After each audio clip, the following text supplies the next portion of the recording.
Right now you're listening to the audio from the Fifine K688, and this is the CT version, which pretty much only means that it includes a boom arm, but I'll get to that in just a second. Now, for full disclosure, Fifine did send this out to me free of charge a long time ago, so I have been testing it for months now, and yeah, I have my opinions. I will start by saying that this is my favorite microphone so far. This is the microphone that I use almost all the time. Not for all the videos, because sometimes I do not want the microphone to be in frame. But in those cases, I use wireless microphone. But I digress. For now, we're talking about the K688, and in some moments, I might be switching to this other microphone just to, for the sake of comparison. And I'll get into the sound quality and all that. Well, sound quality might be subjective in some situations, and this is why I am letting you listen to the microphone right off the bat. Now, as with any microphone, there is, it is very important that you do have microphone technique, and this is what I'm trying to do here. And basically that means that I am speaking in this direction, but the microphone is pointing from the side. Sorry about that. The microphone is pointing from the side, and so this is the way that you have a better audio and less issues in terms of plosives and things like that. So what you get in the box basically is the microphone itself. As you can see, it does have a shock mount.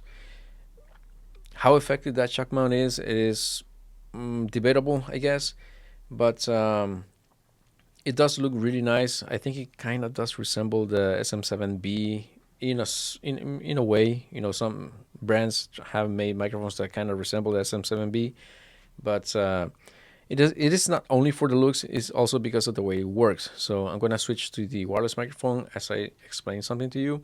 The K688 is not a new microphone. It has been around for some time now. This version in particular is an upgraded version, and one of the differences is that when you remove the cushion or the foam, you might notice, if you actually compare it to the original K688, that the capsule, and let me see if I can show you like this, the capsule is a little bit more recessed from the tip of this metal cage cover, or I don't know what you want to call it, enclosure. So the capsule is a little bit more recessed than the original version of the K688, and that helps with plosives a lot. And it also helps with the sound quality a little bit, as according to some people who have been able to compare both microphones. Now, I have not had any problems with plosives with this one because, like I said, I do try to keep a microphone technique.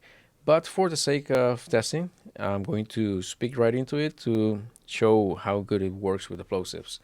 So, Picky Parrots praise the performance of professional microphones with good plosive rejection.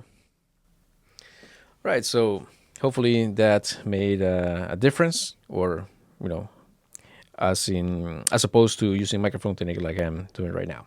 So yeah, I think it flatters my voice a lot. That's why I like to use it. I always use it for meetings and calls that I'm taking on my computer. This is a microphone of choice. I have had people compliment my voice, so I think it does actually do a good job. Now, when you have been listening to this wireless microphone, I do apply some processing to it.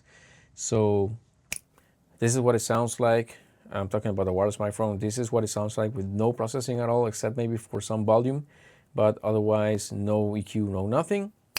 And this is what I like to process the voice or the sound of this wireless microphone. On the Fifine, I don't ever do any processing except for maybe some volume adjustment, but no compression, no EQ, no nothing. This is exactly how the microphone sounds. This is how I like that it sounds. I really like that I do not have to tweak it at all. So all my videos that I have ever made with this microphone on frame, meaning that I'm using actually this microphone, this is the sound that you get, and this is the sound that I leave in the videos because, like I said, I don't edit them or I don't process the sound at all. Not EQ, no nothing. So in that regard, the microphone performs, in my opinion, really well. Now, other features that you can expect from this microphone, it is USB, and right now I am plugging it USB. As you can see, can you see from the back? Yeah. Okay, so it does have an XLR connection and find it, and the USB-C connection, which is what I'm using right now. When the microphone is connected via XLR, you only get the function of the microphone itself, meaning that you can speak to it and that's it. Any EQ, any volume control, and everything, you do it through your audio interface. When you connect it via USB-C, like I have it right here, you do get some more options because you can use the volume knob. And yeah, this is the gain knob. So if I speak into the microphone and I turn the knob, it's going to lower the volume and increase the volume accordingly. So I tend to keep it at maximum all the time. I find that it is the sweet spot for this. And then this other knob right here is for your headphone control, because you can plug in your headphones and do audio monitoring. It also works as a interface, an audio interface, meaning that you can set your computer to use the microphone as both microphone, of course, and also an audio interface device, meaning that all the sound comes from the headphone jack in this microphone, and the headphone jack is right here. Okay, so a really cool feature, especially if you have low impedance headphones, then you're not going to have any trouble. If you have high impedance headphones, I do have some Sennheiser headphones that they're not super loud. They are actually a little bit low in the volume when using the amplifier that this includes, but it is adequate for me. But still, I do prefer to have just a little bit more volume, or so lower impedance headphones will work better with this port right here. If you're wondering whether or not you can use both the XLR and the USB, I keep looking for it in the screen. If you're wondering whether or not you can use the XLR and the USB-C at the same time, the answer is yes. You can have the XLR going to an audio interface and then the USB to, whether the same computer or another computer. If you need to record on two sources at the same time, then you can perfectly do this. If you, for example, like to have an XLR connection directly to your camera in case you want to make videos, then you can do it and still record the main audio, so to speak, on your computer in case you need it. Maybe you want to have a backup, maybe you want to process it later. It's going to be a lot easier if you record the audio separately. But for whatever reason you want to split the audio from the microphone to two devices, or even if it's the same device but using two different interfaces, then you can do it this way by connecting the USB-C as well as the XLR at the same time. And I did have it like that for some time, but I then found out that I was almost never using the XLR connection, so I just left it with the USB-C. And speaking of USB-C, the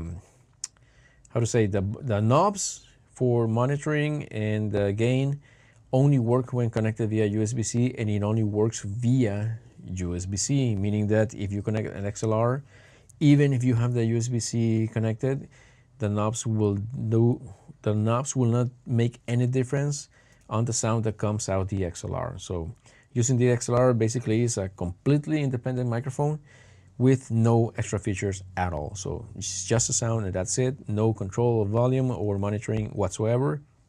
And you cannot monitor the audio from the microphone in terms of what signal is coming out of the XLR. Okay, so the monitoring is only for the function of the microphone via USB-C. But like I said, you can use both at the same time. Now, the one extra thing that you get with the USB-C as well is, I might have to move this here like so. And you can see it here. This is the mute button, and it defaults to powered on or enabled. Enabled in terms of the audio, not enabled in terms of the mute.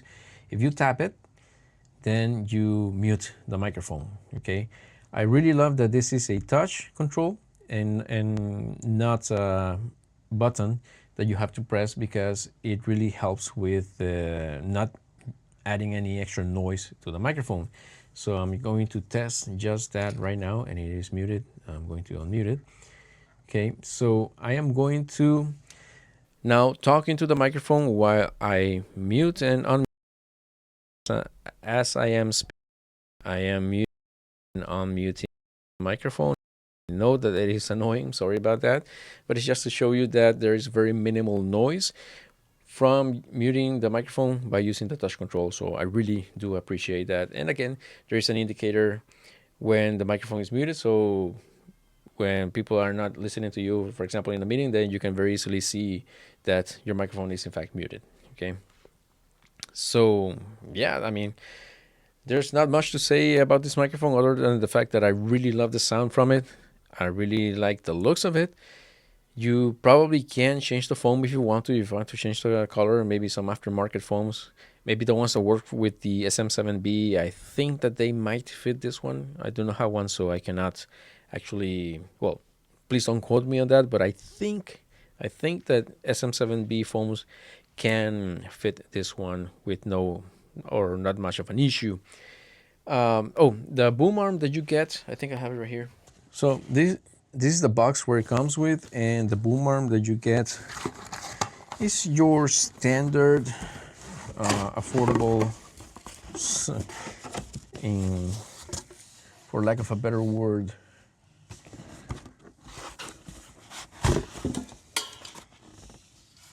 it's this one, this type of boom arm.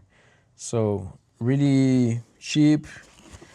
It gets the job done in case you do need to use a boom arm because you don't already have one, but it is a lot more prone to handling noise.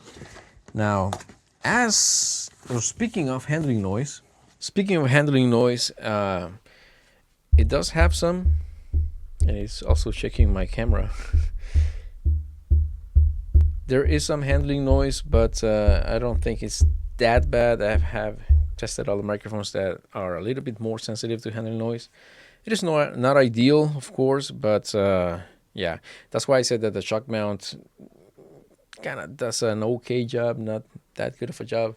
And I feel it because the tension on the rubbers that hold the microphone is very stiff. So I'm not sure that it's actually doing anything at all other than, looking good, because I really do think that this microphone looks good. All right, so yeah, this is the Fifine K688, one of the favorite microphones in this lineup or by this brand. I really like it. I really wanted it for a very long time, and I was really happy that Fifine decided to let me take a look at it, and I do get to keep it, of course. But yeah, so on that note, Fifine is not paying me for making this video. They would be very angry if they did, because it took me more than 8 months, I think, to come out with this video. I have had this microphone for a very long time, so sorry, Fifine. But anyway, I hope that this video was helpful. Hope to see you in the next one, and until then, may God bless you all.